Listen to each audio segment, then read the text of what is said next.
So in our first 3 parts, we talked about how our author loves to write about hive-minded telepaths, telepathic suggestion, and devastating wars that regress technology. This makes me wonder, is this what happened to Westeros? Was an advanced world laid waste to, leaving a medieval Westeros? Are hive-minded telepaths pulling the strings and pitting brother against brother? Perhaps. A nuclear war would explain the long night, and would explain why the entire world is built upon a vast network of tunnels and mines. And a regression in technology would explain the great wonders of the ante-Winterian society. And telepathic puppet masters would explain all the dreams that seem to haunt and largely hinder our protagonists. And these puppet masters would explain why humanity has been stuck in the friggin' Dark Ages for 8,000 years. And mutation in small isolated gene pools from a nuclear war would explain why some humans have changed. After all, certain houses have telepathic abilities like skin changing and animal control. The root cause of these powers doesn't seem to be magical in origin. On the contrary, the cause seems to be genetic. So let's talk about human mutation and genetics, another topic our author loves to write about. On top of explaining the rise of certain human abilities like telepathy, genetics explains why the others and the squishers can breed with humans. They can breed with humans because they are humans. Of course, there are also stories about humans mating with giants, so they may be mutated humans as well. The ability to interbreed is a very important point. As we know, in the real world, a species is defined by its ability to breed with itself continually. Now yes, lots of sci-fi has humans breeding with alien species, but that's really a ridiculous concept. Alien DNA would almost certainly differ violently from human DNA, and this would leave no chance of interbreeding.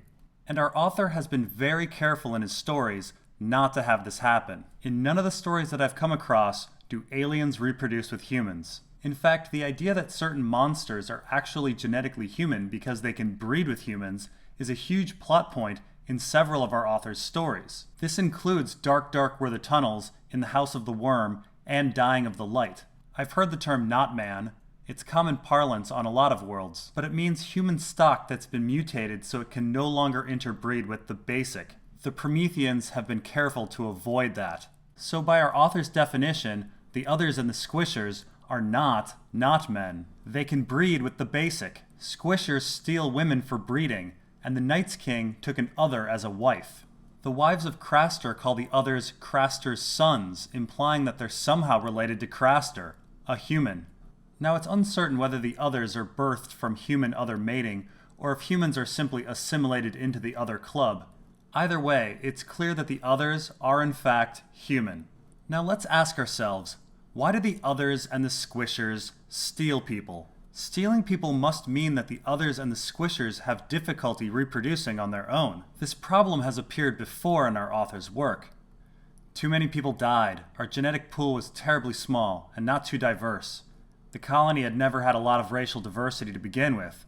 Population actually declined for a long time after we had the physical resources to support more people. The idea of inbreeding didn't go over. Now population's going up again, but slowly. We're stagnant. There's so damn few changes, so little in the way of new ideas.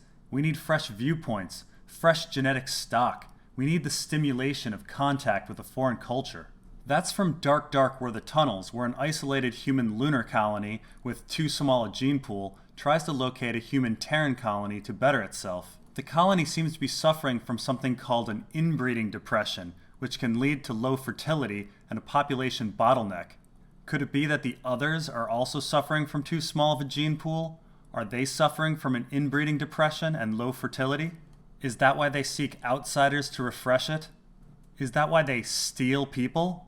It's certainly why the wildlings steal people. You know nothing, Jon Snow. A true man steals a woman from afar to strengthen the clan. Women who bed brothers or fathers or clankin offend the gods and are cursed with weak and sickly children, even monsters. Gene pools are definitely on our author's mind. He even named a character Jane Pool. Now, if interbreeding is a necessity for the others, this kind of turns the story on its head. Maybe the others aren't violent aggressors. Maybe they're just trying to avoid extinction. Let's take a look at the story of the Night's King. The Night's King was a Lord Commander of the Night's Watch, and according to Old Nan, a Stark who happened to love an other. They married and ruled the Wall as king and queen for 13 years, However, the Stark of Winterfell and Joramun of the Wildlings brought them down. Now let's look at it from the Night's King and the other queen's perspective. They're uniting two peoples together. They're bringing the end to war. It could be seen as a very noble cause. Their biggest crime seems to be sacrificing people to the others. But are they sacrificing people, or are they providing genetic diversity to a group that desperately needs it? Let's keep in mind that our author has written about the interbreeding of humans and mutated humans before. It is presented as nothing less than salvation for humanity, in both Dark Were the Tunnels and in the House of the Worm. Now one could ask, if the others have such a small gene pool and need fresh genetic material for survival, why haven't we heard about them for 8,000 years? Why was there 8,000 years of peace? Well, I would say that the others were getting influxes of genetic material up until about 200 years ago. And then came a queen called Alysanne. Queen Alysanne was a Targaryen queen famous for 4 things. Number 1, she moved the Night's Watch headquarters from the Nightfort to Deep Lake.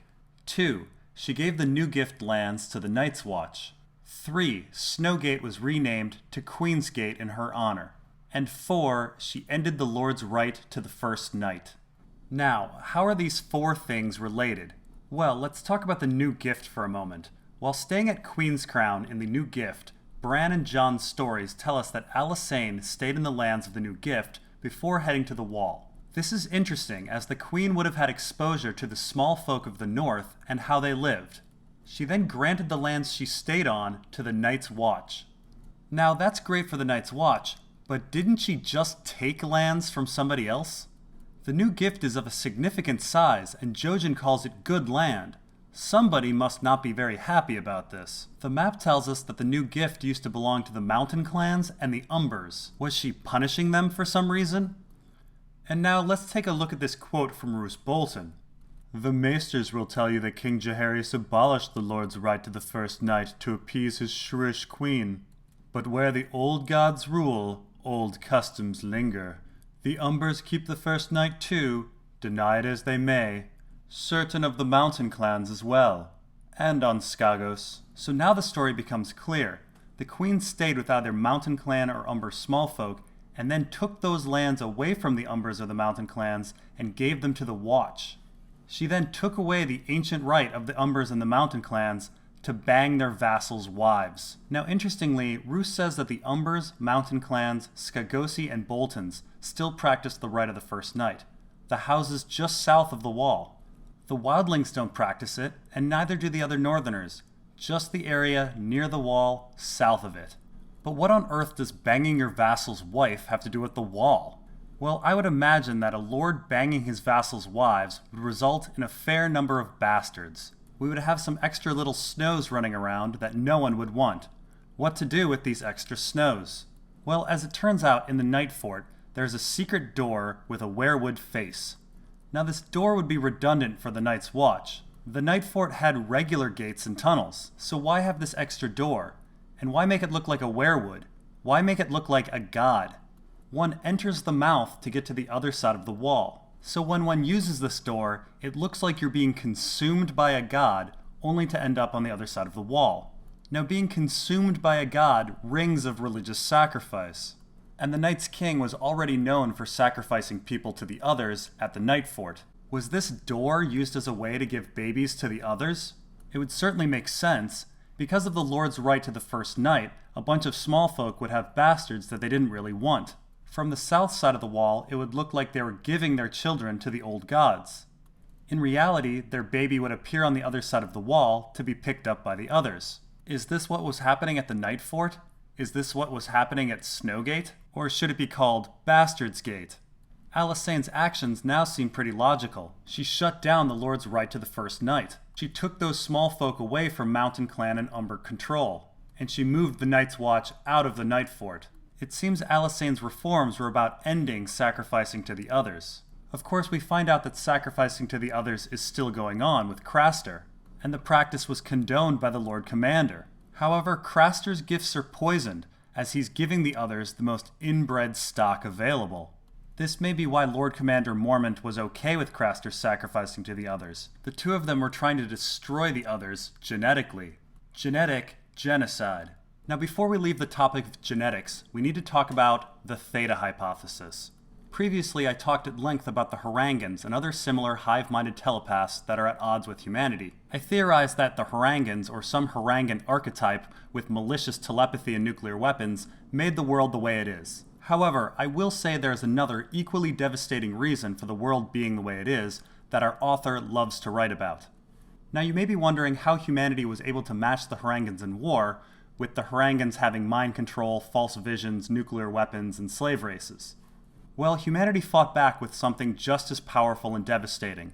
Humanity's weapon was biowar. Humanity created a corps of fighters called the Ecological Engineering Corps, based on the planet Prometheus. The Corps' symbol was a golden theta, and their bioweapons laid waste to the Hruungans and their slave races, driving them mercilessly to near extinction. The Corps were masters of genetics and cloning, and developed seed chips that could create an endless battery of unimaginably cruel and powerful monsters, viruses, and bacteria. The Corps could also alter humanity to better survive and fight on alien worlds. Now our author's entire Tough Voyaging series is based on the main character stumbling upon a Corps seed chip. And In the House of the Worm takes place on a world where two opposing factions are both descendants from Corps engineers. The point being, while many elements of Westeros, like the tunnels beneath the earth and the long night, point to the Hruungan hypothesis, the half-man creatures around the world, the odd viruses like Grayscale, and the ecological catastrophes like Karth point to something else. Biowar, perhaps even a Corps seed chip, seems to be the fundamental culprit to Westeros' woes. Incidentally, here's a description of the Prometheans. Dragonfly men, undersea men, men who breathe poison, men who see in the dark like Hruun, men with 4 arms, hermaphrodites, soldiers without stomachs, breeding sows without sentience. The leaders, they're fairly normal themselves, only minor alterations for longevity and such. Well, the leaders regularly swoop down on Rhiannon and this rock raiding, for ordinary Earth-normal humans. It's fascinating to note that these altered men have breeding problems as well. They also steal regular humans to replenish their genetic stock, just like the others and the squishers. Now, the Hruungan hypothesis and the Theta hypothesis aren't mutually exclusive. Each theory simply represents a side in the human-Hruungan war. Both certainly could have happened. And I'm not saying Planetos is specifically a human-Hruungan war battleground planet, although it could be. Planetos could simply be a planet where the societies went to war with both bio and nuclear weapons. All in all, stealing people for their genes seems to be a major reoccurring theme in our story, whether we're talking about the Others, or Wildlings, or Lyanna, or Sansa, or Bran. Which brings us to the subject you've all been waiting for. Next time, we will talk about Sweet Robin. See you in part 5.